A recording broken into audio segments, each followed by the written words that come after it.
இதனுடைய மனமார்ந்த சாதனையும் இன்றைய பள்ளி மண்ணில் மாணவர்கள் எதிர்காலத்தை ஒளிமயமாக்கும் ஒரு முக்கியமான முயற்சியின் பலனாக சிஸ்டம் எஜுகேஷன் சிஸ்டத்தினை உலகத்தில் தலை சிறந்து வழங்கிக்கொண்டிருக்கக்கூடிய ஜெர்விஸ் இன்ஸ்டிடியூட்டினுடைய முழுமையான அனுசரணையின்காக எங்களுடைய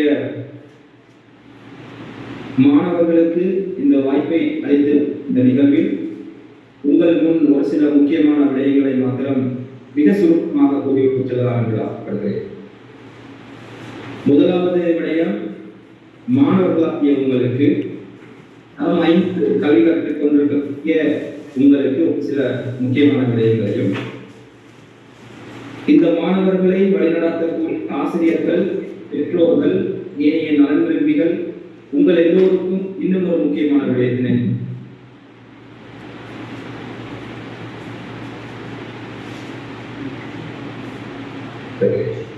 முதலாவது எங்களுடைய மாணவர்களை நோக்கி நான் சொல்லக்கூடிய விடயம் என்னவென்று சொன்னால், ஒரு சிறிய கதையின் மூலமாக, ஒரு குட்டி கதையின் மூலமாக ஒரு விடயத்தை நாங்கள் புரிந்து கொள்வோம்.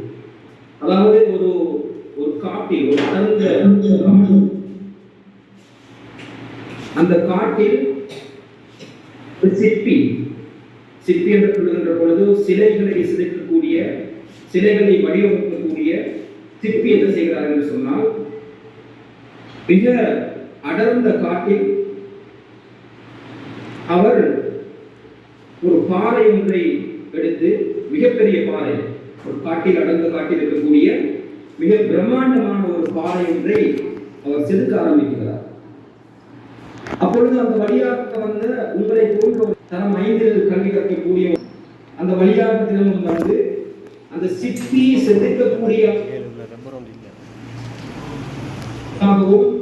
கவனமாகவும் பார்த்துக் கொண்டிருக்கிறார். இந்த சிற்பி என்ன செய்கிறார்? அடர்ந்த காடு, எந்த ஒரு வசதிகளும் வாய்ப்புகளும் இல்லாத ஒரு அடர்ந்த காடு, மிக பிரம்மாண்டமான ஒரு கற்பாறை.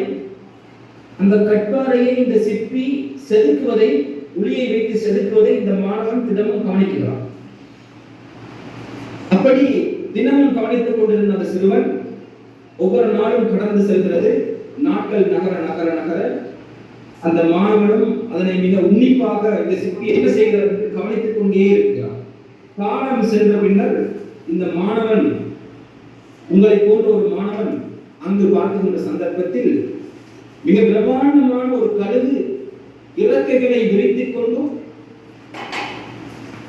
பறப்பதற்கு தயாராக இருக்கக்கூடிய ஒரு நிலை ஒன்றை அங்கு அந்த மாணவன் காண்கிறார். மிக பிரம்மாண்டமான ஒரு பாறை, நடுக்காட்டில் இருந்த ஒரு பாறை தற்பொழுது உருமாறி வானத்தில் பறக்கக்கூடிய அளவுக்கு சிறகுகளை விரித்த வண்ணம் இந்த மாணவன் கண்டுவிட்டு சிற்பியிடம் வந்து கேட்கிறார், ஐயா, இது ஒரு அடர்ந்த காடு, யாருமே வராத ஒரு காடு, எந்த வாய்ப்புகளும் இல்லாத ஒரு காடு, இது ஒன்றுக்குமே பிரயோசனம் இல்லாமல் தனியாக நிற்கக்கூடிய மிகப்பெரிய பாறை. இந்த பாறைக்குள் ஒரு கழுகு சிறகை விரித்துக் கொண்டிருக்கிறது என்று உங்களுக்கு எப்படி தெரியும்? உடனே அந்த சிற்பி சிரித்து விட்டு சொல்கிறார், இந்த கல்லுக்குள் அந்த பறவை, அந்த கழுகு எப்படி இருக்கிறது எனக்கு தெரியும் என்று தெரியுமா உனக்கு? அதாவது கல்லு அங்கே இருந்தது, ஆனால் கல்லை விட அந்த கழுகுதான் அங்கே இருந்தது. பார்ப்பவருடைய கண்களுக்கு கற்கள் தான், கல்லு தான் தெரிந்தது தவிர கழுகு தெரியவில்லை. காரணம் என்னவென்று சொன்னால், அந்த உள்ளுக்கு இருந்த கழுதை கற்பாறைகள் முழுமையாக மூட்டி மறைத்து ஒதுக்கி வைத்திருந்தது. அதை அப்படியே அந்த காட்டுக்குள்ளே விட்டுவிட்டது. அந்த கற்களை எல்லாம் நான் செதுக்கி அப்புறப்படுத்தி விட்டதன் பின்னர் பறப்பதற்கு தயாராக இருக்கிறது. நான் ஏன் இந்த கதையை சொல்கிறேன் என்று சொன்னால், நான் நீங்கள்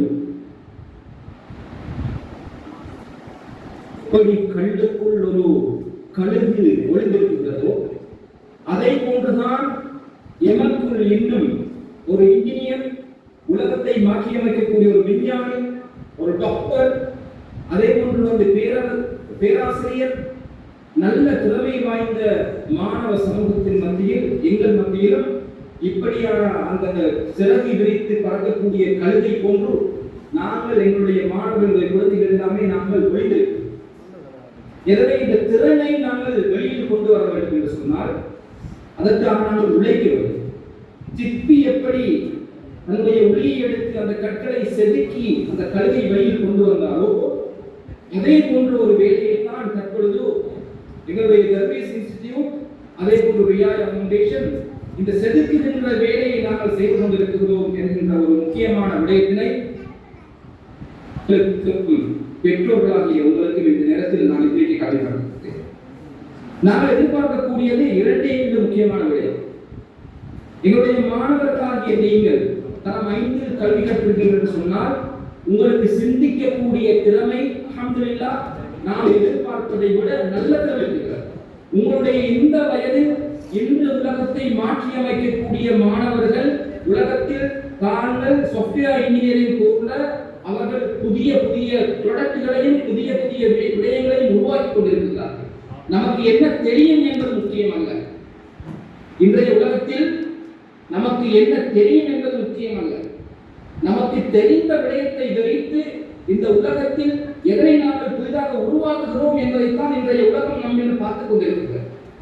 எத்தனை விடயங்களை நாங்கள் படிக்கிறோம் என்பது முக்கியமல்ல. எத்தனை விடயங்களை நாங்கள் தெரிந்து கொள்கிறோம் என்பது முக்கியமல்ல. நாம் படித்த தெரிந்த விடயங்களை வைத்து நாங்கள் உருவாக்கக்கூடிய விடயத்தை தான் இன்றைய உலகம் பார்த்துக் கொண்டிருக்கிறது. நாங்கள் வெறும் மொபைல் போன் எடுத்துக்கொண்டு கேம் விளையாடுவதோ அல்லது பிற விடயங்களை பார்ப்பதிலோ இவருடைய காலம் என்று சென்று கொண்டிருக்கிறதை நாங்கள் மாற்றோம். மாறாக அது போன்று பல விடயங்களை உருவாக்கக்கூடிய இன்ஜினியர்களாக உங்களை உருவாக்குகின்ற ஒரு முயற்சி தான் நாங்கள் செய்து கொண்டிருக்கிறோம். எனவே சுருக்கமாக சொல்ல வேண்டும் என்று சொன்னால் 2 முக்கியமான தகவல் அல்லது 2 முக்கியமான விடயங்கள் இன்றைய தினம் நாங்கள் எடுத்துக்கொண்டு செல்கிறோம். முதலாவது விடயம் என்ன தெரியுமா? நான் என்னுடைய எதிர்காலத்தில் எப்படி வரப்போகிறேன் என்பதை மாணவர்களாகிய நீங்கள் இன்றிலிருந்து கற்பனை செய்யுங்கள். நான் ஒரு இன்ஜினியர், நான் ஒரு டாக்டர், நான் ஒரு விஞ்ஞானி, நான் ஒரு பேராசிரியர் அல்லது நான் ஒரு புகழ்பெற்ற உங்களுடைய கனவை நீங்கள் இன்று அந்த கனவில் வாழக்கூடிய அளவுக்கு உங்களுடைய கற்பனைகளை நீங்கள் வளர்த்துக் கொள்ளுங்கள். நீங்கள் ஒரு இன்ஜினியராக இருந்தால் நான் இப்பொழுதிருந்தே ஒரு இன்ஜினியர் என்ற அந்த கற்பனையை நீங்கள் உருவாக்கிக் கொள்ளுங்கள். பேரண்ட்ஸ்களுக்கும் பெற்றோருக்கும் நான் சொல்லக்கூடிய ஒரு முக்கியமான தகவல் என்னவென்று சொன்னால் உங்களுடைய குழந்தைகள் அவர்களிடம் இருக்கக்கூடிய திறனை நாங்கள் வெளிக்கொண்டு வரக்கூடிய அந்த விடயத்தில் உங்களுடைய முழுமையான பங்களிப்பையும் முழுமையான உதவிகளையும் அவர்களுக்கு செய்யுங்கள். அவர்கள் கேட்கக்கூடிய கேள்விகள் விடைக்குள்ள கேள்விகளாகவோ அவர்கள் கேட்கக்கூடிய வினாக்கள் உங்களுக்கு விடை தெரியாவிட்டாலும் கூட அதனை தெரிந்தவரிடம் கேட்டு அந்த மாணவருடைய கற்பனை திறனையும் அவர்களுடைய அந்த சிந்திக்கின்ற திறனையும் வளர்ப்பதற்கு நீங்கள் உதவி செய்யுங்கள். நிச்சயமாக இன்ஷா அல்லாஹ் எங்களுடைய இந்த இலக்கு வெற்றிகள்.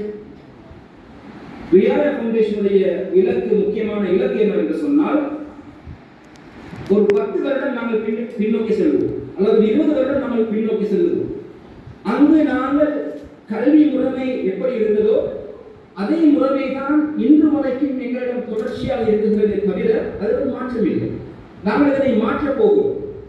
இந்த மாற்றம் எப்படி வரப்போகிறது என்று சொன்னால் மாணவர்களை ஒரு சாதாரண பாடசாலை படித்து பல்கலைக்கழகம் சென்று பட்டம் பெற்றுவிட்டு வீடு திரும்பி தங்களுடைய வளமையான வாழ்க்கையை வாழக்கூடிய சூழலை நாங்கள் அப்படியே உடைத்துவிட்டு அவர்கள் படிப்பார்கள், பல்கலைக்கழகம் செல்வார்கள்.